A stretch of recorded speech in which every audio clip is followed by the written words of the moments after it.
Welcome back to my channel phone पे study. मैं आपका टीचर राहुल कुमार दास और आज के इस वीडियो में हम लोग लेटेस्ट वर्कआउट 5.3 का MCQ true false fill in the blanks and short answer question करेंगे। तो स्टार्ट करते हैं बिना देर किए।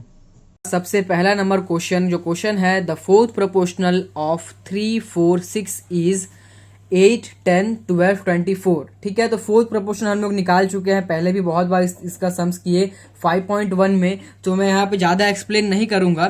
तो आप लोग को फोर्थ प्रोपोर्शनल निकालना बहुत अच्छे से आता होगा, मैंने बहुत अच्छे से समझाया था।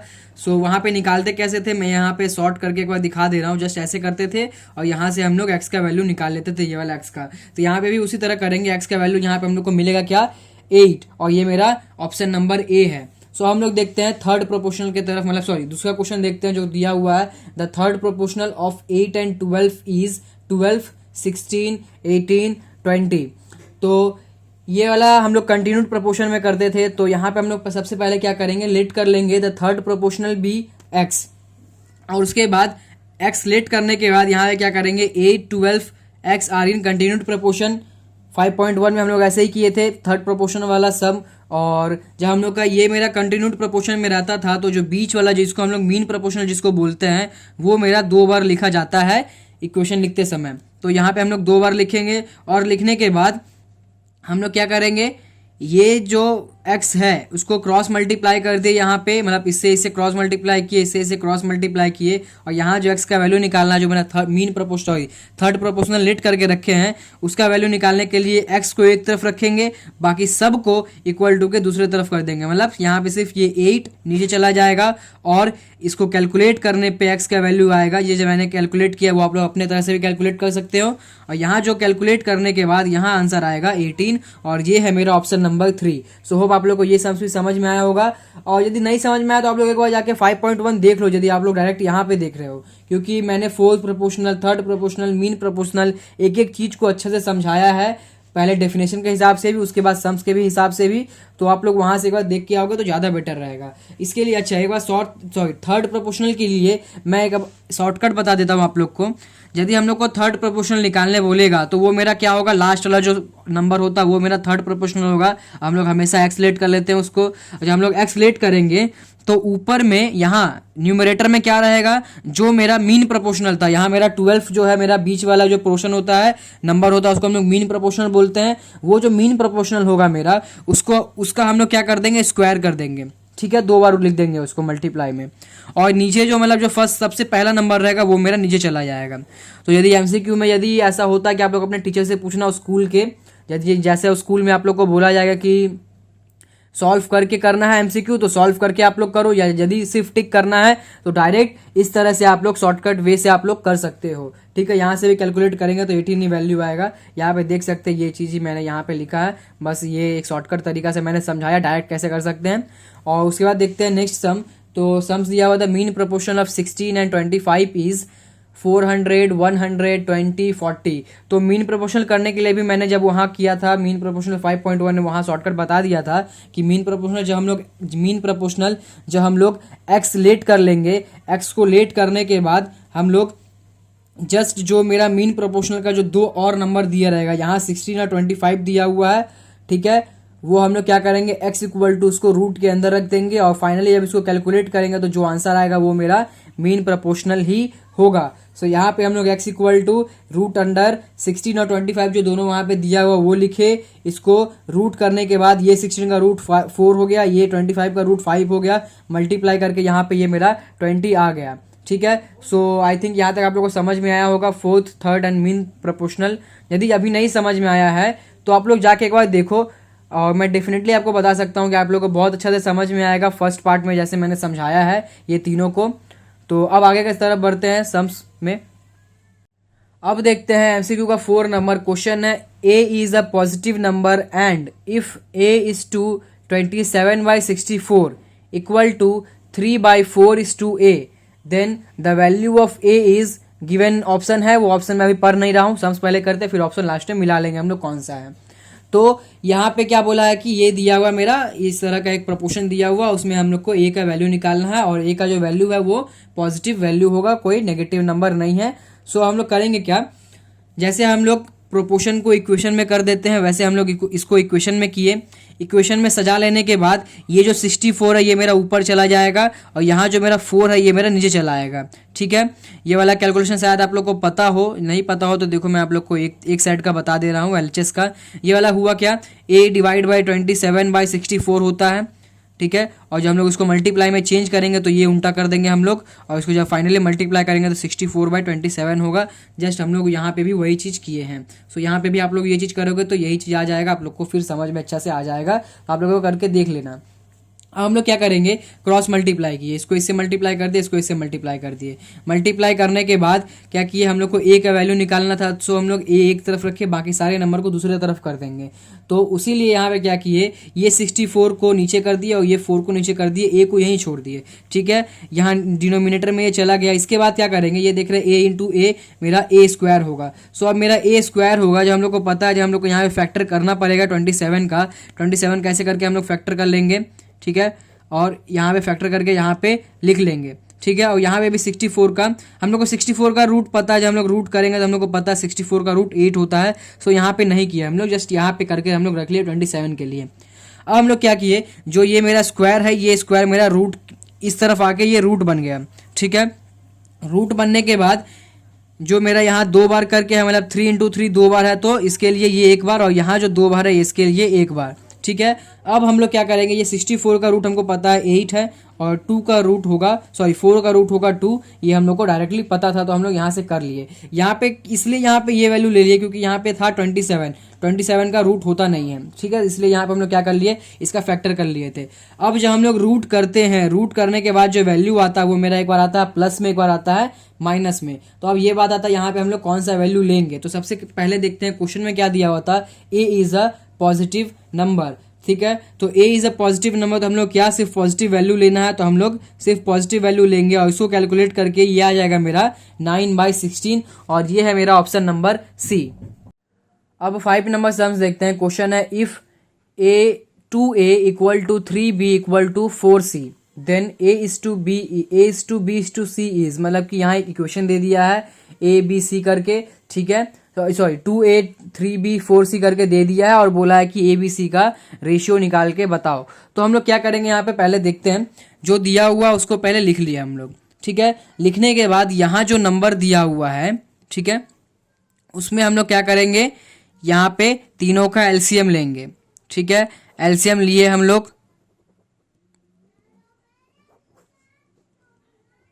एलसीएम लेने के बाद देख रहे हैं 2 × 2 × 3, ये हो जाएगा मेरा 12। तो देख रहे हैं तीनों का एलसीएम मेरा क्या आ गया, 12।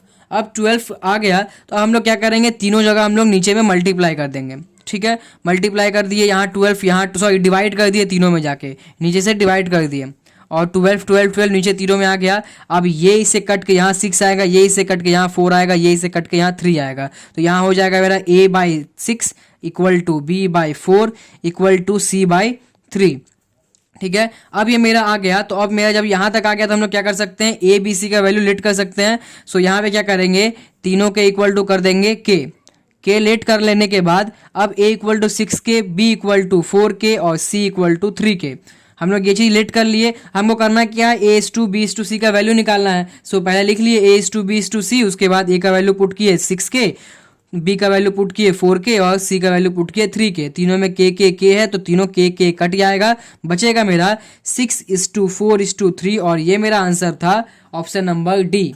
सो यहाँ पे MCQ हुआ खत्म, एंड आई होप पांचों का पांचों सब आप लोग को समझ में आया होगा।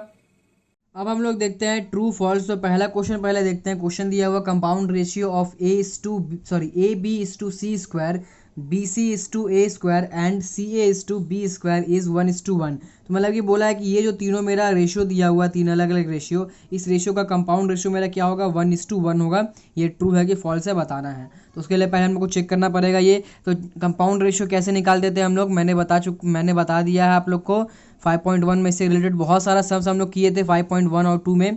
तो अब हम लोग क्या करेंगे, यहाँ पे जस्ट एंटीसीडेंट को मल्टीप्लाई किए जैसे करते हैं, और यहाँ कॉन्सिक्वेंट को एक तरफ मल्टीप्लाई किए, और मल्टीप्लाई करने के बाद ये मल्टीप्लाई करेंगे फिर से, तो ये होगा a स्क्वायर बी स्क्वायर और सी स्क्वायर। यहाँ भी मल्टीप्लाई करेंगे तो ये स्क्वायर बी स्क्वायर सी स्क्वायर होगा, दोनों तरफ मेरा इक्वल है। तो ये हो जाएगा मेरा 1:1 और ये वाला मेरा ट्रू है। ठीक है, अब देखते हैं क्वेश्चन नंबर 2। तो क्वेश्चन दिया हुआ है x³ y x² y² and xy³ are continued proportional. तो पहले ये देखते हैं कंटिन्यूड प्रोपोर्शन होता क्या है। ये भी मैंने बता दिया है, इससे आगे का पार्ट जितना भी है उसमें मैं सब मैंने बताया है एक एक चीज़ को, तो आप लोग देख सकते हो। तो यहाँ पे 4:8:16 मैंने एक इक्वेशन लिया, सॉरी रेशियो लिया। उसके बाद ये 4:8 का रेशियो क्या होगा मेरा 2 और 8:16 का रेशियो क्या होगा 2। मतलब ये दो पहला नंबर इधर और ये बाद का 2 नंबर इधर, इन दोनों का रेशियो मतलब क्या होना चाहिए मेरा इक्वल, और इसी को हम लोग क्या बोलते हैं कंटिन्यूड प्रपोर्शन। यदि आप लोग देख के आए हो वो वाला पार्ट तो बहुत अच्छा बात है, तो आप लोग को अच्छे से समझ में आएगा। और उसके बाद हम लोग क्या कंटिन्यूड प्रपोर्शन इसका यदि निकालते हैं इन दोनों का, ये जो दोनों मेरा दिया हुआ है इसका कंटिन्यूड प्रपोर्शन जब हम लोग निकालेंगे तो ये मेरा आएगा x:1। इसका लिखे ये x³ और ये x² जब कटेगा तो बचेगा x और ये इससे जब कटेगा तो बचेगा y। अब हम लोग दूसरा वाला निकालते हैं y² xy³।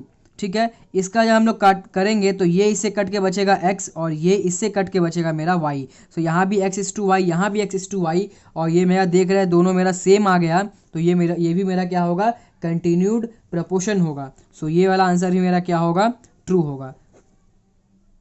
देखते हैं फिल इन द ब्लैंक्स का पहला क्वेश्चन है if the product of 3 positive consecutive numbers is 64 then the mean proportional of first and third term is dash. तो पहला जो यहाँ क्वेश्चन बोला है कंसेक्यूटिव नंबर्स जो क्वेश्चन में है वो पहले समझ जाते हैं क्या होता है। यदि मैं यहाँ पे लिखता हूँ 2 4 6 8 10, तो यहाँ पे आप लोग को एक चीज़ कॉमन दिख रहा होगा कि इसमें 2 ऐड हुआ, यहाँ से यहाँ आते में 2 ऐड हो गया, यहाँ से यहाँ आने में 2 ऐड हो गया, यहाँ भी 2 ऐड हुआ।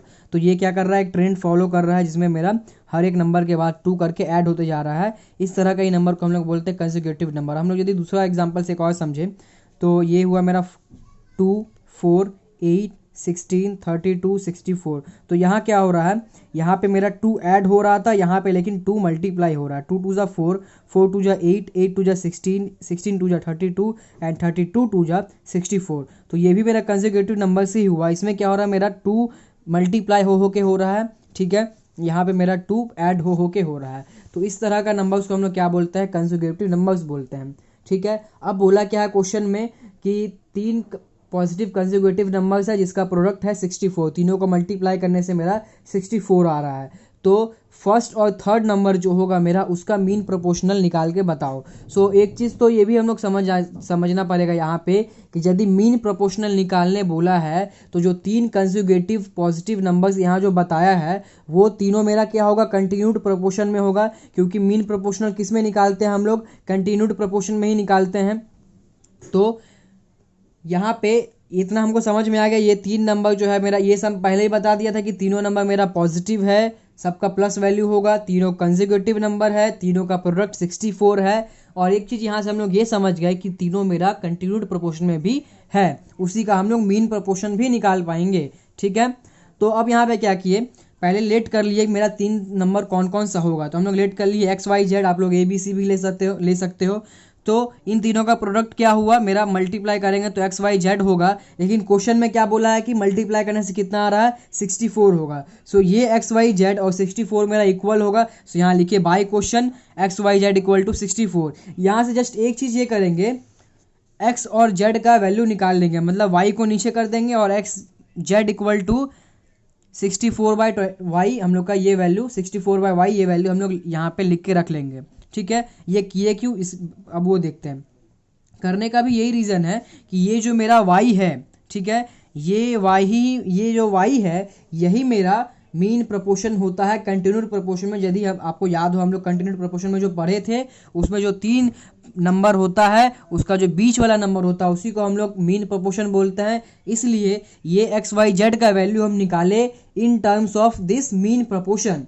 ठीक है, अब क्या होगा यदि ये मेरा मीन प्रोपोर्शन होगा y तो मीन विल भी कितना होगा। मीन कैसे निकालते थे हम लोग अभी देखे MCQ करते समय में, जो मेरा 2 अदर नंबर दिया रहता था उसको हम लोग क्या करते थे रूट के अंदर रख देते थे। मतलब मीन प्रोपोर्शन इक्वल टू जो 2 नंबर दिया रहता था उसको हम लोग मल्टीप्लाई कर देते थे। मान लीजिए A और B है, मतलब कि A सी बी दिया हुआ है, तो ये सी मेरा क्या होगा, मीन प्रोपोर्शन होगा। और ये जो ए बी है इसको हम लोग बीच में रख देते थे रूट ओवर के अंदर रख के।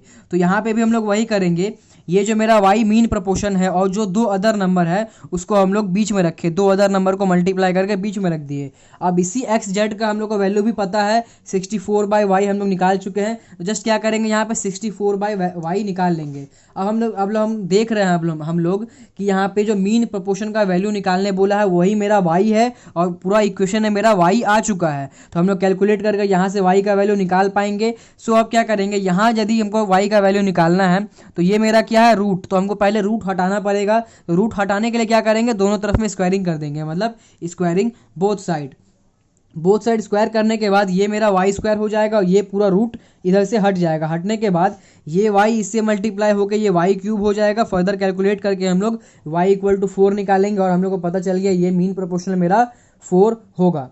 ठीक है, सो आई होप ये आप लोग को समझ में आया होगा। थोड़ा सा लंबा हो गया ये वाला सम, बट आप लोग अच्छा है समझो इस सम्स को, कंसेक्यूटिव नंबर्स को समझो। और जो मीन प्रोपोर्शनल के बारे में यहाँ जो थोड़ा सा ये जो चीज़ है इस चीज़ के बारे में ये थोड़ा सा अच्छा है समझने की कोशिश करना आप लोग।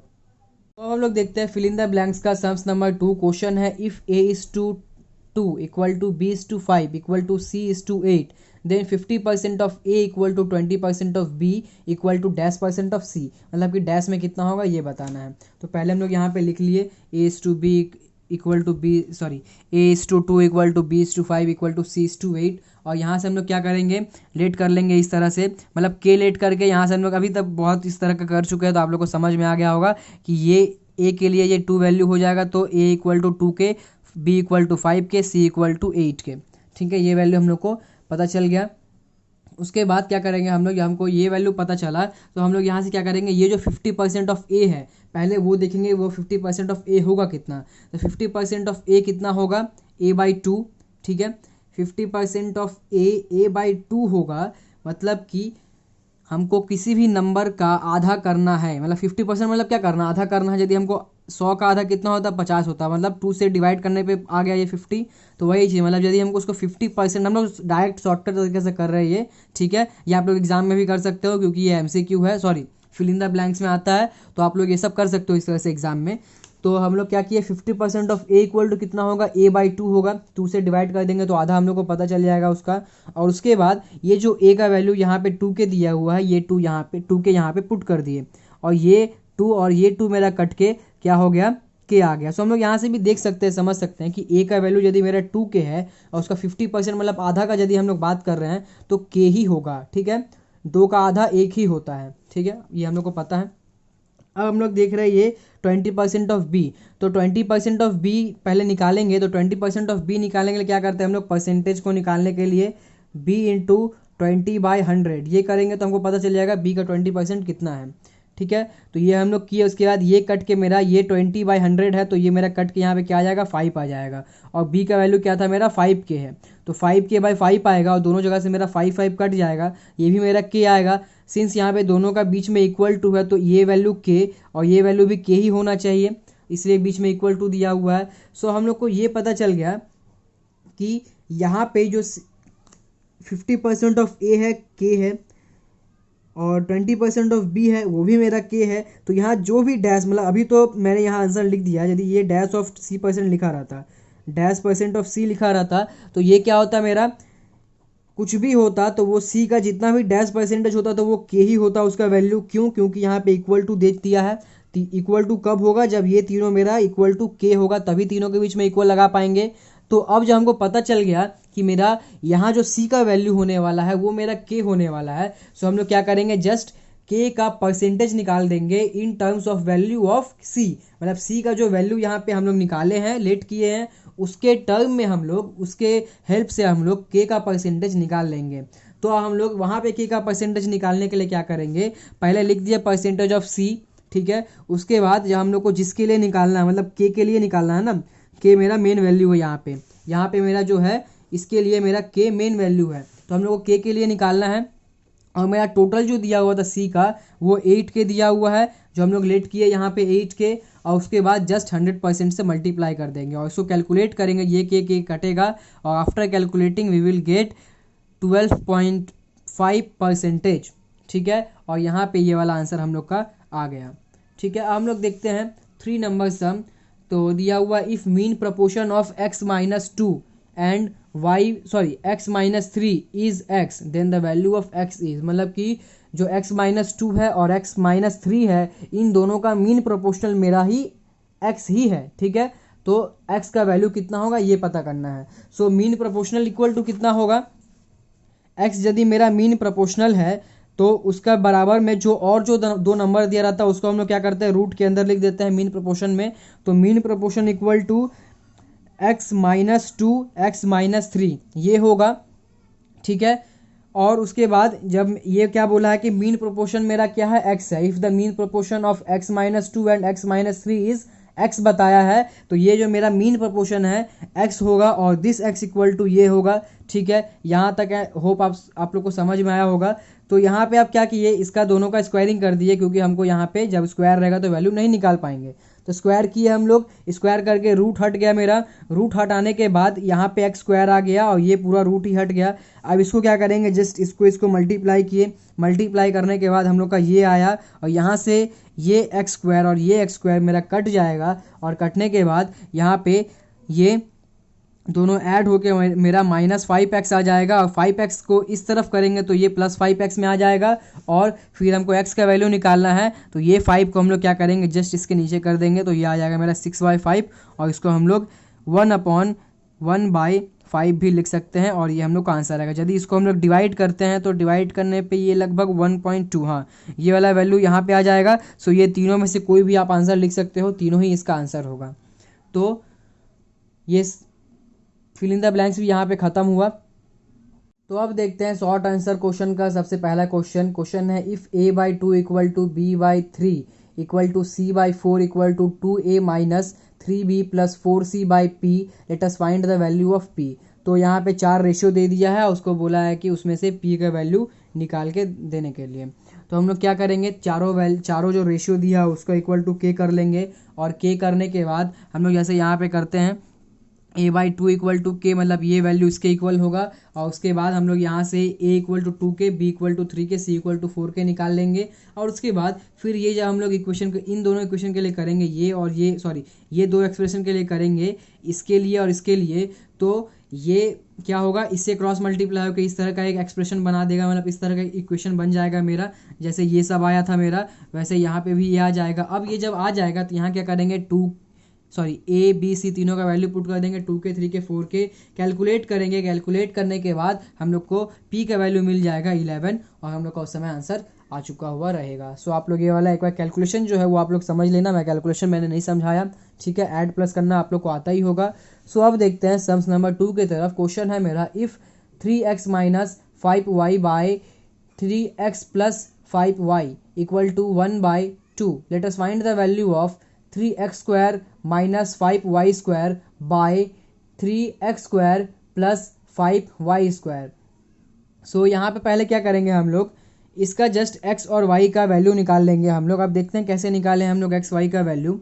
तो यहाँ पे जस्ट एक्स वाई का वैल्यू यहाँ नहीं निकालेंगे हम लोग, एक्स का वैल्यू निकालेंगे इन टर्म्स ऑफ वाई और उसके बाद कैसे पुट करते हैं वो हम लोग देखते हैं पहले। तो यहाँ से क्या किया हम लोग, जस्ट क्रॉस मल्टीप्लाई किए, इसको इससे क्रॉस मल्टीप्लाई कर दिए, ये 2 इससे मल्टीप्लाई होकर 6x, इससे मल्टीप्लाई होकर 10y, इधर से मल्टीप्लाई होकर 1 था तो पूरा सेम उतर गया। हम लोग जितना एक्स वाला वेरिएबल है उसको एक तरफ किए, वाई वाला वेरिएबल एक तरफ किए, ये प्लस इधर आके माइनस हो गया, ये माइनस इधर आके प्लस हो गया। इसके बाद ये इससे माइनस होकर आ गया 3x, ये इससे प्लस होकर आ गया 15y। फर्दर इसको ये 3 1 जा 3, 3 5 जा 15, तो ये मेरा कट के आ गया x इक्वल टू 5y।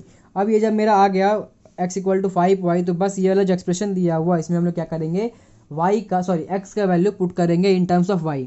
ठीक है, तो यहाँ y का वैल्यू x का वैल्यू पुट कर दिए 5y। पुट करने के बाद जब ये मेरा स्क्वायर होगा तो ये क्या हो जाएगा 25y स्क्वायर, यहाँ पे भी 25y स्क्वायर, इसको मल्टीप्लाई किए 75y स्क्वायर, नीचे भी 75y स्क्वायर, और जो बगल में था 5y वाला पोर्शन उसको हम लोग उतारते हुए चले प्लस माइनस के साथ। उसके बाद यहाँ पे ये इससे माइनस होगा, मतलब 75 minus 5y square equal to 70y square हो जाएगा और ये दोनों ऐड होकर मेरा 80y स्क्वायर हो जाएगा। और ये y स्क्वायर कटेगा और इसके साथ में ये जीरो कटेगा, तो आ जाएगा मेरा 7/8 और ये वाला भी आंसर आ गया। सो अब देखते हैं सम्स नंबर 3, और सम्स नंबर 3 दिया हुआ है if a is to B equal to 3:4 and x is to y equal to 5:7, let us find the value of 3ax minus by is to 4by is minus 7ax। तो यहाँ पे जैसे हम लोग क्या करेंगे, a b और x Y का वैल्यू निकाल लेंगे। जैसे कि यहाँ पे a इक्वल टू 3 के हो जाएगा, b इक्वल टू 4 के हो जाएगा, हम लोग लेट कर लिए इन टर्म्स ऑफ k, ठीक है। और यहाँ से मेरा ये x इक्वल टू 5 के हो जाएगा और ये y इक्वल टू 7 के हो जाएगा। हम लोग a b x y का वैल्यू हम लोग को मिल गया, अब लेट कर लिए। अब जो एक्सप्रेशन मतलब जिसका वैल्यू निकालने के लिए बोला है वो वाला एक्सप्रेशन को हम लोग यहाँ पे लिख लिए, मतलब यहाँ रेशियो में दिया था, यहाँ फ्रैक्शन में लिखे। लिखने के बाद यहाँ पे a का वैल्यू 3 के और x का वैल्यू 5 के और यहाँ पे b का वैल्यू 4 के और यहाँ पे y का वैल्यू 7 के ऊपर है पुट किए। और सिमिलरली बी वाई एक्स ए एक्स का यहाँ पे भी वैल्यू पुट कर दिए, ये बी वाई यहाँ पे ए एक्स सबका वैल्यू पुट किए। वैल्यू पुट करने के बाद बस कैलकुलेट किए, 3 3 जा 9, 9 5 जा 45 k इंटू के स्क्वायर, 4 7 जा 24 k इंटू के स्क्वायर। यहाँ मल्टीप्लाई करके यहाँ कैलकुलेट करके लाए, यहाँ भी कैलकुलेट करके लाए। और जब 45 माइनस 28 किए तो यहाँ आ गया 17 के स्क्वायर, ठीक है। और यहाँ इसको इसे माइनस किया तो यहाँ आ गया मेरा 7 के स्क्वायर। ये के स्क्वायर कटा तो यहाँ मेरा आ गया 17/7 और ये मेरा इसको रेशियो में बदल देंगे तो ये मेरा आ जाएगा 17:7 और ये मेरा हो जाएगा आंसर।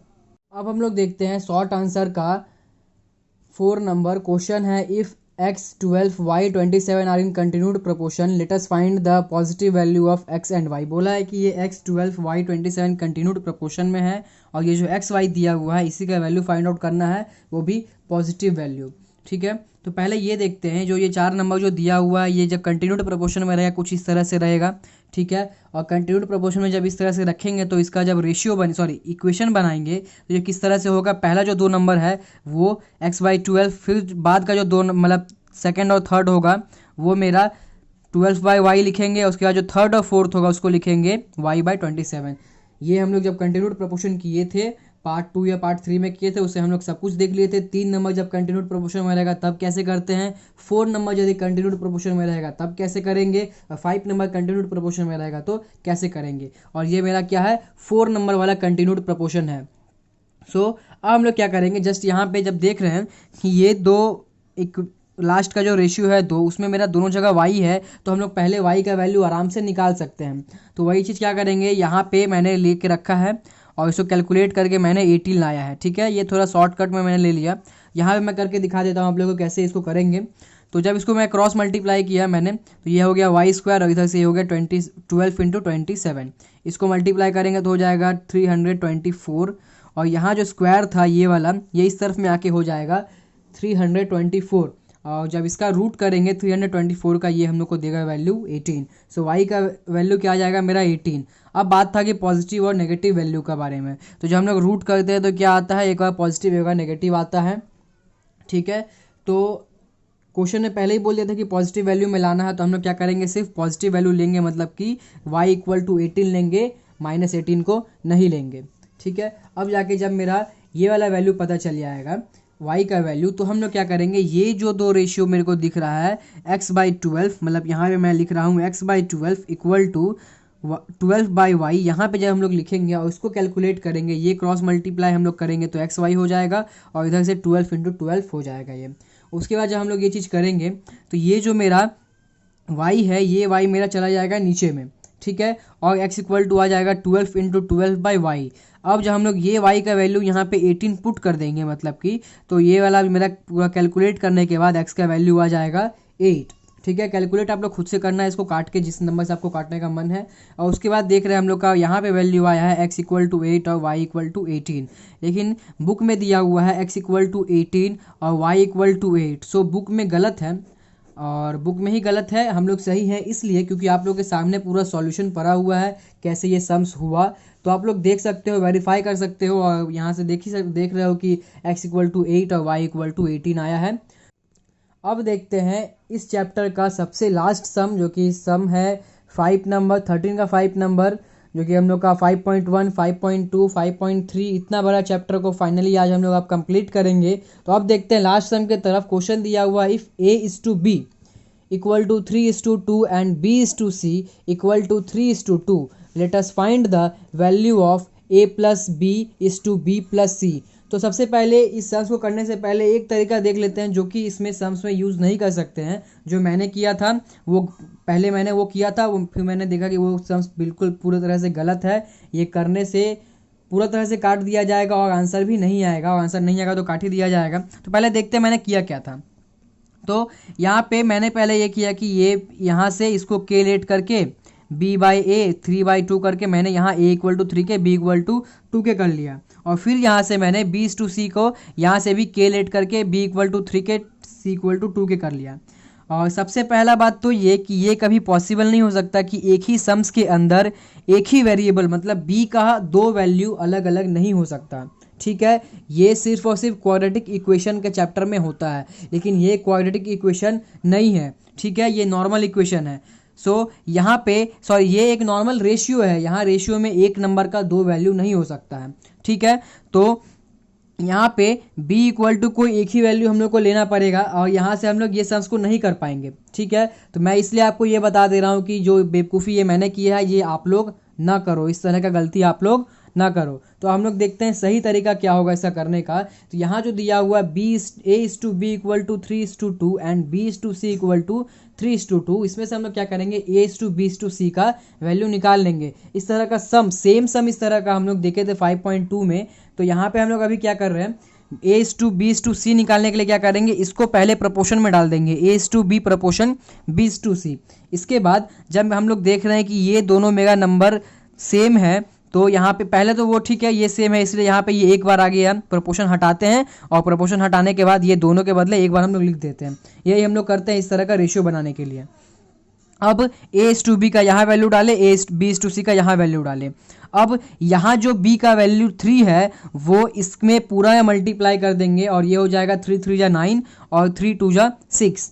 ठीक है, और ये जो यहाँ B का वैल्यू जो है ये हम लोग यहाँ मल्टीप्लाई कर देंगे, यहाँ हो जाएगा 3 2 जा 6 और यहाँ हो जाएगा 2 2 जा 4। और उसके बाद देख रहे हैं ये प्रोपोर्शन के अगल बगल में मेरा ये भी 6 है ये भी 6 है, तो प्रोपोर्शन हटा देंगे और 6 ले लेंगे। जैसे यहाँ पे हम लोग ये वाला करते हैं वैसे ये भी होगा। ठीक है, ये वाला आप लोग को समझ में आया। अब हम लोग यहाँ से क्या करेंगे, लेट कर लेंगे A/9, मतलब कि हम लोग क्या आया क्या यहाँ पे A:B:C = 9:6:4 आएगा। तो हम लोग यहाँ पे क्या करेंगे, इस तरह से इसको लेट कर लेंगे। लेट करने के बाद यहाँ से आएगा A=9 के, B=6 के, C=4 के। अब ये आ गया। इसको लाने के बाद यहाँ पे जस्ट जो हमको वैल्यू निकालने के लिए बोला गया था जिसके लिए, वो चीज़ हम लोग यहाँ पे लिखे। लिखने के बाद वहाँ पे एक एक करके वैल्यू पुट कर दिए। A B C का वैल्यू हम लोग को पता चला, यहाँ पे पुट किए। पुट करने के बाद यहाँ पे सॉल्व किए। सॉल्व करने के बाद ये आ गया मेरा 3:2। ठीक है, और आई होप ये आप लोग को समझ में आया होगा। यदि ये सम आप लोग, यदि एक बात मैं अभी आप लोग को लास्ट में ये बोलूँगा कि यदि आप लोग ये वाला पूरा चैप्टर पार्ट बाय पार्ट हर एक पार्ट को देखे हो, कहीं भी आई थिंक प्रॉब्लम नहीं होना चाहिए, क्योंकि मैंने हर एक चीज़ को अच्छा से पकड़ पकड़ के समझाया है। इसलिए मेरा हर एक वीडियो इतना बड़ा बड़ा हो जा रहा है, घंटा एक घंटा का वीडियो मेरा बन जा रहा है। इसलिए मैं आप लोगों को सजेस्ट करूंगा, थोड़ा टाइम लगेगा लेकिन आप हर एक चीज़ को अच्छा से बिना स्किप किए हुए पार्ट बाय पार्ट देखते हुए आओ। ये आप लोग के लिए बहुत हेल्पफुल रहेगा, और साथ ही साथ अच्छे से प्रैक्टिस करते रहो, क्योंकि मैं कितना भी बोल लूँ कितना भी समझा दूँ, यदि आप लोग खुद से प्रैक्टिस नहीं करोगे तो कुछ नहीं होने वाला। Keep practising. और यदि आप लोग को समझ में आ रहा है तो आप लोग अपने फ्रेंड्स क्लासमेट्स सबको शेयर करो कि वो लोग को भी थोड़ा हेल्प मिल पाए। मैं अपना पूरा कोशिश कर रहा हूँ यहाँ पे देने का, जो मेरे को जितना मेरे को आता है, जितना मेरे पास नॉलेज है, मैंने सब यहाँ पे यूज़ करके आप लोग को समझाया। मैं भी ये चाहता हूँ इन रिटर्न, बस मैं इतना चाहता हूँ कि आप लोग शेयर करो ये वीडियो अपने फ्रेंड क्लासमेट फैमिली में, कोई आप लोग के भाई या बहन है जो क्लास 10 में पढ़ रहे हो, उन लोगों को शेयर करो। सब्सक्राइब और लाइक करना भूलना मत। और यदि कोई क्वेश्चन हो, ठीक है, वो कमेंट बॉक्स में पूछो, या फिर आप ग्रुप में, फेसबुक का ग्रुप में आओ, फेसबुक के पेज में आके मेरे को डायरेक्ट मैसेज करो। इंस्टा पे पेज है उस पर आके डायरेक्ट मैसेज करो। आप लोग जहाँ भी आके मैसेज सबसे पहले तो ये आप लोग वहाँ जाके पहले ज्वाइन कर लो, मतलब ग्रुप ज्वाइन कर लो, फेसबुक पेज पे लाइक कर दो। तो आप लोग क्या होगा, वहाँ पे जो अपडेट्स आते रहता है वो अपडेट्स भी आप लोग को मिलते रहेगा, और साथ ही साथ आप लोग मेरे से कांटेक्ट में भी रह पाओगे। और जो सम्स मैं छोड़ देता हूँ यहाँ पे करते समय, वो सम्स आप लोग सम्स करके वहाँ जमा करोगे, तो मैं वहाँ पे सब देख भी सकूँगा, आप लोग का क्वेश्चन आंसर चेक भी कर पाऊँगा। सो मिलते हैं नेक्स्ट वीडियो में, नेक्स्ट चैप्टर में।